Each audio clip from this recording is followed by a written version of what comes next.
Friends, यदि आपके plant में फूल नहीं आ रहे हैं, ग्रोथ अचानक से रुक गई है, आप बहुत सारे फर्टिलाइज़र भी दे देकर परेशान हो गए हैं, लेकिन प्लांट की पत्तियां पीली पड़ रही हैं, प्लांट घना नहीं हो रहा है और उसका बिल्कुल विकास नहीं हो रहा है, तो इसका एक कारण कैल्शियम की कमी भी होना हो सकता है। तो आज मैं आपको घर में ही उपलब्ध चीज़ों से 4 तरह के कैल्शियम सोर्स बताऊंगी, जिनके माध्यम से आप अपने प्लांट को कैल्शियम दे सकते हैं। क्योंकि एनपीके के बाद जिस एलिमेंट की प्लांट को सबसे ज़्यादा ज़रूरत होती है वो कैल्शियम ही होता है, और यदि कैल्शियम की कमी हो जाती है तो प्लांट में बहुत सारी समस्याएं देखने को मिलती हैं।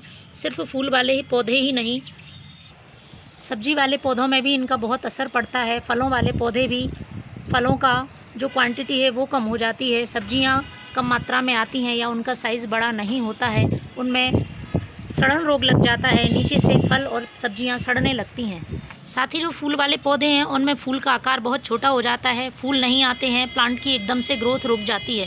तो ये सारे लक्षण कैल्शियम की कमी के होते हैं और हमें समय समय पर प्लांट में कैल्शियम रिच फर्टिलाइज़र देते रहना चाहिए। तो आज मैं आपको ऐसे ही फ्री के 4 फर्टिलाइज़र बताऊंगी, जिनकी मदद से आप अपने प्लांट को कैल्शियम दे सकते हैं और फल फूल सब्जियां अच्छी मात्रा में पा सकते हैं और प्लांट का बहुत ही अच्छा विकास होगा, प्लांट की पत्तियां नहीं पीली पड़ेंगी।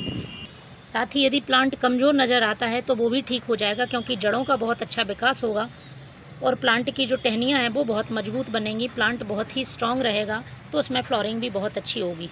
यूँ तो मार्केट में बहुत सारे कैल्शियम रिच फर्टिलाइज़र अवेलेबल हैं, बहुत सारी चीज़ों से हम प्लांट को कैल्शियम दे सकते हैं, लेकिन यदि आप घर की चीज़ों से जैविक कैल्शियम प्लांट को देते हैं तो किसी तरह का प्लांट पर साइड इफ़ेक्ट नहीं पड़ता है और हमारे लिए वो फ्री में ही चीज़ें घर में उपलब्ध हो जाती हैं और हम आसानी से प्लांट में इनको दे सकते हैं। सभी फूलों वाले पौधे, गुलाब, गुड़हल, मोगरा, अपराजिता, सब्जियों वाले पौधे, टमाटर, मिर्च, इन सब के लिए, साथ ही फल वाले पौधों के लिए कैल्शियम बहुत ज़रूरी तत्व है, तो आप इसको सभी पौधों में डाल सकते हैं। इसकी पहचान करना कि कैल्शियम की प्लांट में कमी है वो मैंने आपको बताया है। यदि पत्तियां सिकुड़ी हुई हो जाती हैं, खासतौर पे जो टमाटर और मिर्च के पौधे होते हैं उनमें पत्तियां सिकुड़ने लगती हैं, तो ये भी एक कैल्शियम की कमी का लक्षण होता है। साथ ही प्लांट की अचानक से ग्रोथ रुकती है और प्लांट बहुत कमज़ोर नज़र आता है, तो आप समझ लें कि आपके प्लांट में कैल्शियम की कमी है और आपको इसको कैल्शियम देना होगा। साथ ही कैल्शियम देने का एक फ़ायदा होता है कि प्लांट में इम्यूनिटी बहुत अच्छी हो जाती है और बदलते मौसम में प्लांट में इफ़ेक्ट नहीं पड़ता है और प्लांट ख़राब होने से बच जाता है। तो सबसे पहला जो सोर्स है कैल्शियम का वो है ये चूना। इससे तो हम सभी परिचित हैं, किसी भी पान की दुकान पे बहुत आसानी से आपको ये चूना मिल जाएगा और इसकी बहुत कम मात्रा की ज़रूरत होती है प्लांट में, क्योंकि ये क्षारीय नेचर का होता है। यदि आप प्लांट में इसे ज़्यादा डाल देंगे तो मिट्टी का पीएच गड़बड़ हो जाएगा, इसलिए आप क्वांटिटी ध्यान रखते हुए इसका यूज़ करें। तो इसका यूज़ करने के लिए आपको, यदि आप 1 लीटर पानी ले रहे हैं तो उसमें मात्र आपको इस तरह से ये 2 ग्राम चूना लेना है और इसके बाद इसको इसमें अच्छी तरह से मिक्स कर लेना है। अच्छी तरह से मिक्स होने के बाद इसको आपको अपने प्लांट की सॉइल में डालना है। ऐसा आपको मंथ में 1 बार करना है, बार बार आपको इसको नहीं देना है। तो ये बहुत अच्छा सोर्स है कैल्शियम का प्लांट के लिए। दूसरी चीज़ की बात करते हैं यदि कैल्शियम के लिए, तो वो है ये चौक। चौक तो आप सबके घर में मिल जाती हैं, यदि नहीं भी मिले तो मार्केट में कम दामों में आसानी से आपको 2 से 5 रुपए में ये चौक के टुकड़े मिल जाते हैं।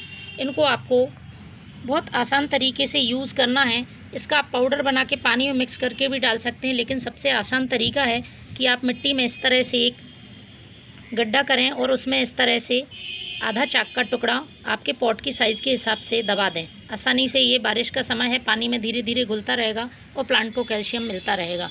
तो इस तरह से आप चौक का इस्तेमाल भी प्लांट को कैल्शियम देने के लिए कर सकते हैं। तीसरी जो चीज़ है जिससे आप आसानी से प्लांट को कैल्शियम दे सकते हैं वो हमारे घर में उपलब्ध होता है ये छाछ, जिसे हम मठा भी बोलते हैं, और ये प्लांट के लिए बहुत अच्छी मात्रा में कैल्शियम के साथ साथ और भी पोषक तत्व देता है। साथ ही ये कीटनाशक की तरह भी काम करता है। तो इसको आप 2 तरह से यूज़ कर सकते हैं, या तो डायरेक्ट आप पॉट की मिट्टी में डाल सकते हैं या फिर आप इसको स्प्रे भी कर सकते हैं, लेकिन इसकी क्वांटिटी का भी आपको ध्यान रखना है। यदि आप 1 लीटर पानी यूज़ कर रहे हैं तो उसमें आपको सिर्फ 50 ml मट्ठा लेना है। ये जो मट्ठे में फ़ैट होता है इसको आपको छान लेना है, अच्छी तरह से छान के ही यूज़ करना है। तो मैंने ये 50 ml मट्ठा लिया है और मैं 1 लीटर पानी में इसको डालूँगी। इस तरह से आपको इसको अच्छी तरह से मिक्स कर लेना है और मिक्स करने के बाद आप इसे, यदि कीटनाशक की तरह यूज़ कर रहे हैं तो स्प्रे पंप में भर के आप इसको स्प्रे कर सकते हैं। और यदि आपको न्यूट्रिशन के हिसाब से प्लांट में डालना है कैल्शियम देने के लिए, तो आप अपने प्लांट की सॉइल में इस तरह से पॉट की साइज़ के हिसाब से डाल सकते हैं। ये बहुत ही कारगर है हमारे प्लांट के लिए और इसकी ग्रोथ के लिए। तो आप इसको इस तरह से भी प्लांट को कैल्शियम दे सकते हैं। इसके बाद जो चौथी चीज़ है वो है ये हमारे घर में पड़ी हुई टैबलेट्स, एक्सपायर्ड टैबलेट्स होती हैं जो कैल्शियम की, वो प्लांट के लिए बहुत अच्छा कैल्शियम का सोर्स है। बस इसको देने का तरीका मालूम होना चाहिए आपको। मैंने ये एक टैबलेट ले ली है। इस तरह से एक टैबलेट आपको ये 50 ml पानी में डाल देनी है। थोड़ी देर में ये घुलना स्टार्ट हो जाएगी। इसे 10 से 15 मिनट रखें। जब ये पूरी तरह से घुल जाए, ये देखिए कुछ इस तरह से ये मिक्स होगी। इसको अच्छी तरह से मिक्स करके और इसे 1 लीटर पानी में मिला लेना है। 1 लीटर पानी में मिलाने के बाद आप अपने प्लांट की सॉइल में इसको डाल दें। तो फ्रेंड्स, ये थे 4 तरीके कैल्शियम देने के पौधों के लिए, वो भी आसानी से घर पे उपलब्ध चीज़ों से। तो आप भी इनका इस्तेमाल करें और अपने प्लांट को बहुत अच्छी ग्रोथ दें। Thank you.